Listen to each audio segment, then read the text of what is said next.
Olá, eu sou a professora Priscila e hoje nós teremos uma aula de história sobre a Revolução Francesa. Você já imaginou viver numa época onde a fome era tão grande, as dificuldades financeiras eram tão grandes que fosse praticamente impossível grande parte da população conseguir comprar o básico de alimento, aonde as pessoas estivessem realmente morrendo de fome?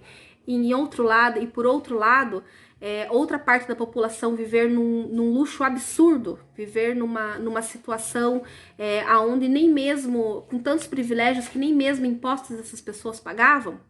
Pois é, foi isso que aconteceu lá na França pré-revolucionária. Hoje nós vamos começar a entender um pouquinho mais sobre a Revolução Francesa e posteriormente vocês farão uma pesquisa mais aprofundada sobre o assunto para entender as consequências dessa revolução e como essa revolução influiu até nos nossos dias de hoje.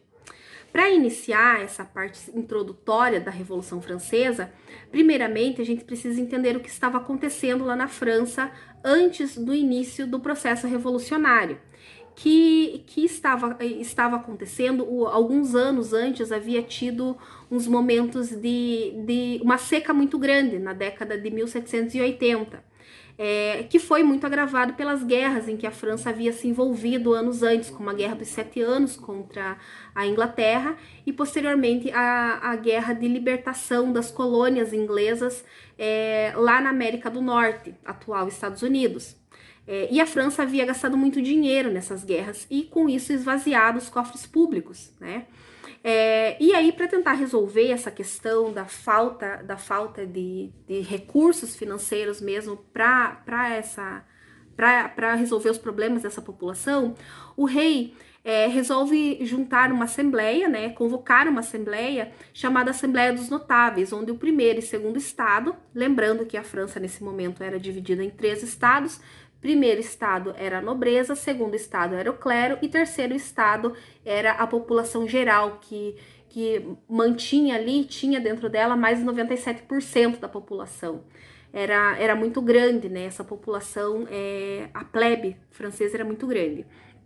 Então, quando ele convoca essa Assembleia dos Notáveis e nem primeiro e nem segundo estado resolvem abrir mão dos seus privilégios, o rei se vê obrigado a convocar os Estados Gerais, que era uma convenção que não havia desde 1614, fazia muitos anos que ela não era convocada, que era a opinião desses 3 estados para como tentar resolver essa crise.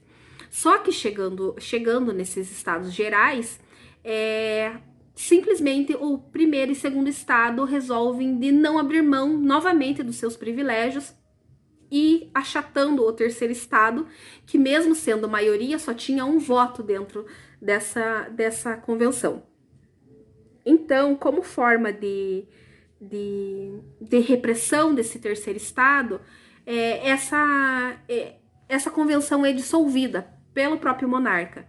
E esse terceiro estado fica revoltado e decide que não vai deixar de se reunir, né, enquanto não houvesse uma constituição.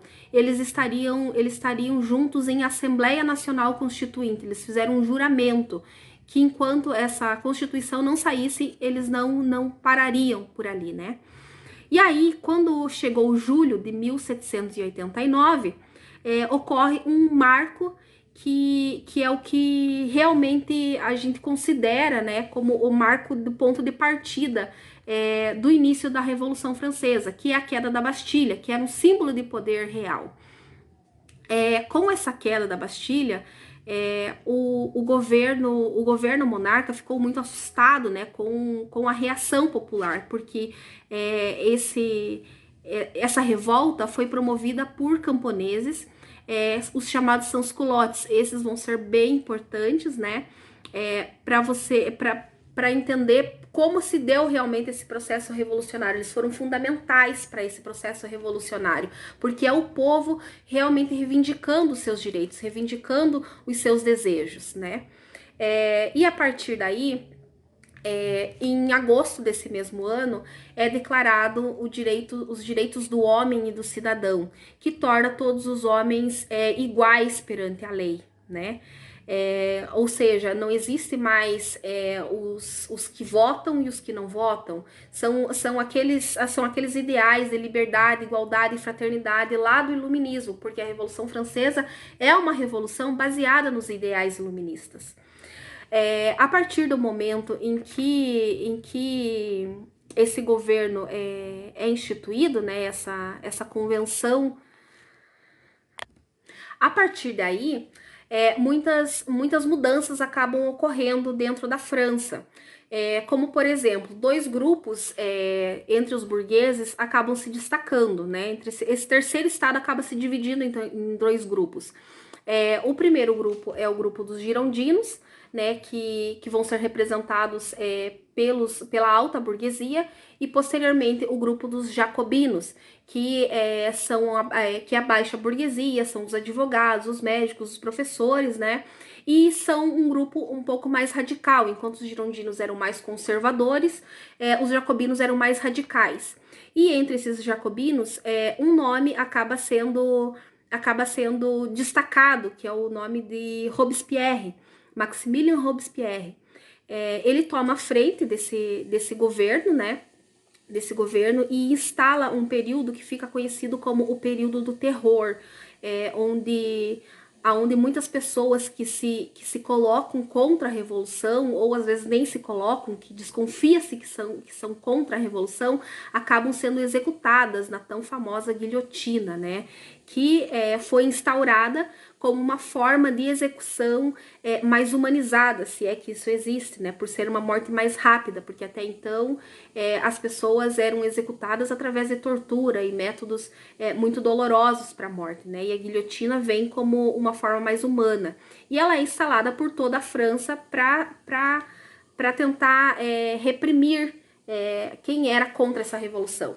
E nesse momento, inclusive, o rei acaba perdendo sua cabeça. Por quê? Ele estava fazendo um certo jogo duplo. De certa maneira, ele apoiava, né, por frente, ele apoiava os revolucionários, mas por trás ele estava conspirando com outros povos, né, com as outras monarquias absolutistas ali da Europa. E então, quando o Robespierre manda executar esse rei, um medo se instala totalmente nessa população, e ele acaba perdendo o apoio político, o apoio do povo, né? E perdendo essa força, ele também acaba sendo preso e executado pela guilhotina. E então inicia-se outro período da Revolução Francesa, chamado o período do Diretório, que é quando os girondinos assumem o poder e mantém um poder mais conservador, né? Eles tentam ficar ali de uma forma mais branda, umas políticas públicas mais tranquilas, mas que, no entanto, ainda não estava atendendo os preceitos que a população em si precisava, né? E aí, uma das ideias dos girondinos foi fortalecer esse exército.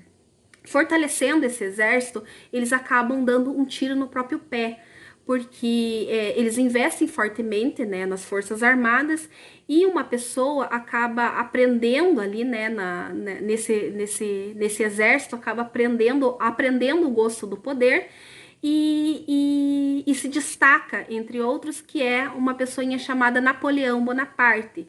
E Napoleão Bonaparte reivindica o poder e acaba pegando esse poder dos girondinos, né? E aí tem-se, em 1799, o final da Revolução Francesa.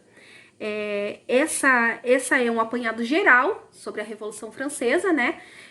Mas que serve apenas de contextualização para nós iniciarmos a nossa proposta de pesquisa, de trabalho, onde um grupo de 3 ou 4 alunos irá pesquisar um pouco mais sobre cada um dos temas.